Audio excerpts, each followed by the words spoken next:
नमस्कार दोस्तों, दरभंगा रॉक्स में आपका स्वागत है। दरभंगा एयरपोर्ट के टर्मिनल विस्तार का रास्ता साफ हो गया है। जी हाँ दोस्तों, जो पोटा केबिन है उसका जो इसी को बढ़ाने के लिए जो बात हो रही थी कि 2.42 यानी करीब 2.5 एकड़ ज़मीन जो मांगी जा रही थी, वायुसेना ने उसका अप्रूवल दे दिया है, एनओसी दे दिया है। तो अब जो ये इसका विस्तार का रास्ता साफ हो गया है। आपको बता दें कि ये ज़मीन अधिग्रहण जो सिविल इंक्लेव के लिए होना था उससे ये अलग हटके है।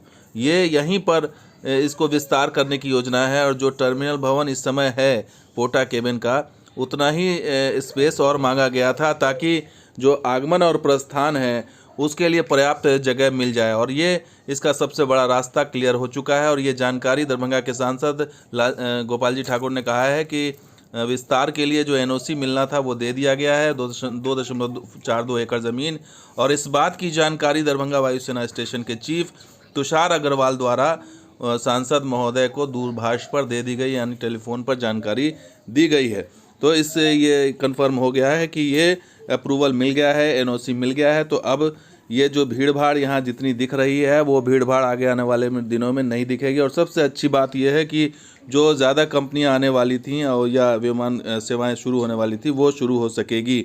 आपको बता दें, Sanjeev Kumar airport authority of India के चेयरमैन, उनसे भी मुलाकात की सांसद गोपाल जी ठाकुर ने और कई मांगे रखी। उसमें प्रमुख मांगे हैं कि देश के प्रमुख शहरों के अलावा अंतर्राष्ट्रीय विमान का भी यहाँ से सेवा शुरू की जाए, ये मांग रखी। साथ के साथ उन्होंने और भी कई मांगे रखी, जैसे टर्मिनल भवन तक शेड निर्माण, पार्किंग की व्यवस्था, कार्गो कॉम्प्लेक्स का निर्माण, डिजिटल डिस्प्ले सिस्टम लगाना, चारदीवारी उच्चीकरण, नीलगाय अन्य जंगली पशुओं को हटाना, सीसीटीवी कैमरे लगाना, रनवे पर विजिबिलिटी यंत्र, एयरपोर्ट पर पदाधिकारियों और कर्मचारियों की संख्या बढ़ाना और तमाम तरह की मांग उन्होंने रखी है। और ये मांग पहले से भी उठाई जाती रही है, लेकिन प्रमुख मांग ये है कि कई धार्मिक शहरों से जोड़ने की मांग इन्होंने की है, जिसमें कि पटना, रांची, देवघर, श्रीनगर, जयपुर, वडोदरा, लखनऊ, गुवाहाटी, काठमांडू, दुबई, इन तमाम जगहों से यहाँ से विमान सेवा शुरू करने की मांग की। और इस पर चेयरमैन ने आश्वासन भी दिया है। ये दावा है गोपाल जी ठाकुर का, उस हवाले से अखबार में खबर छपी है।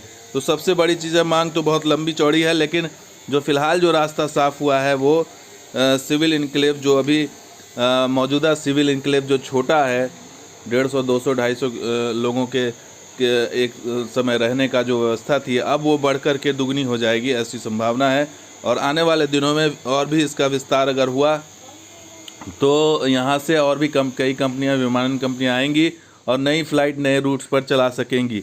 तो इस समय जो स्पेस का जो कंस्ट्रेंट था, इस स्पेस की जो एक सीमित था, वो अब दूर हो जाएगा। और आपको एक डायग्राम के ज़रिए समझाते हैं कि अभी स्थिति क्या है। ये दरभंगा एयरपोर्ट है, इसमें जो आप देख रहे हैं कि जो राइट वाला पोर्शन है ये वो आगमन का पोर्शन है, इसी में आगमन का राइट वाला, और लेफ़्ट वाला जो पोर्शन है वो प्रस्थान का, यानी कि एक ही ये भी 2.5 एकड़ के आसपास का ही पूरा स्पेस है, जिसमें कि आगमन और प्रस्थान एक साथ किया हुआ। जबकि अगर अब इतना ही जब एक्स्ट्रा और बनेगा तो दोनों का सेपरेट कर दिया जाए, यानी कि अभी जो मौजूदा है वो उसी को प्रस्थान कर दिया जाएगा, सिर्फ प्रस्थान कर दिया जाएगा।